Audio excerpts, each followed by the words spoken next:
قرآن كريم. في عندي شيء أخطر من هذا في الصحاح، في صحيح البخاري، لما أفكت عائشة الصديقة المبرأة من فوق 7 سماوات ظلما وبهتانا، ماذا قال لها النبي؟ يا عائشة إن كنت ألممت بذنب فاستغفري الله، في رواية توبي إلى الله واستغفري. سؤال خطير جدا جدا. ما معنى مجرد طرح هذا السؤال؟ أنها غير معصومة من الخطأ وغير محفوظة من الخطأ. عجيب. هذا إذا صححنا الحديث.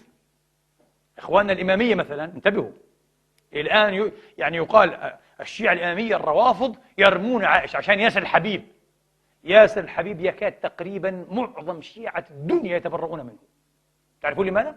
مذهب الشيعة شديد جدا جدا، أشد من مذهبنا. مذهبهم يحملهم على أن يقولوا هذا الحديث في البخاري كذب، ومحال أن النبي قال لها إن كنت ألممت بذنب، لأنه هذا بنصه أن النبي يرى إيه؟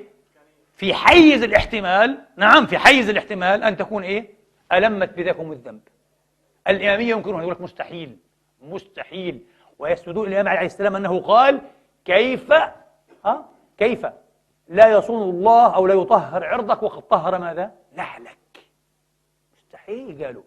إحنا عندنا أحاديث هيك، وفي نفس الوقت ندرس، وهذا التدريس صحيح أنا أوافق عليه، أنا أوافق على هذا مذهبي واعتقادي.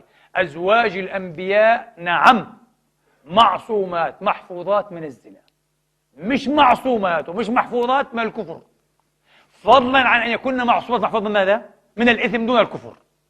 تغلط تخربط عادي ممكن، لكن زنا لا، حاشاهن، ما في، ولا امرأة نوح ولا امرأة لوط. فهمتوا كيف؟ ولذلك هذا يطرح الآن مشكلة على حديث البخاري هذا. لماذا؟ لو كانت هذه العقيدة صحيحة، وهي صحيحة، ينبغي أن يكون هذا الجزء من الحديث ليس صحيحا. مستحيل أنك تعلم أنت العقيدة الصحيحة والنبي ماذا؟ لا يعلمها. مش عارف، نقول يا رسول الله، لا يا رسول الله، لا انتبه يا رسول الله، كيف أنت مش عارف أنه زوجات الأنبياء مستحيل يزنن؟ كيف تسأل مرتك؟ شو الكلام الفارغ هذا؟ فمعناها في شك حول هذه الجملة إيه من حديث إيه؟ وطبيعي حديث يدون بعد إيه؟ عشرات السنين، واحد عن واحد عن واحد. والله مين كيف سأصدق أنا؟ كيف سأصدق أن هذا الحديث ما شاء الله حفظ بنصه وفصه من أيام ما قالوا النبي، لا أيام ما دون عند البخاري وعند أحمد وكذا؟ كلام فارغ، مستحيل مستحيل. يا أخي تختلف الألفاظ، تختلف حتى المعاني أحيانا، بدخلوا هذا في أشياء كثيرة. فهذا الحديث أصوليا ينبغي إيه؟ هذا الجزء منه أن يرد. هذا الحديث ينبغي إيه؟ أن يرد. واضح إن شاء الله إخواني؟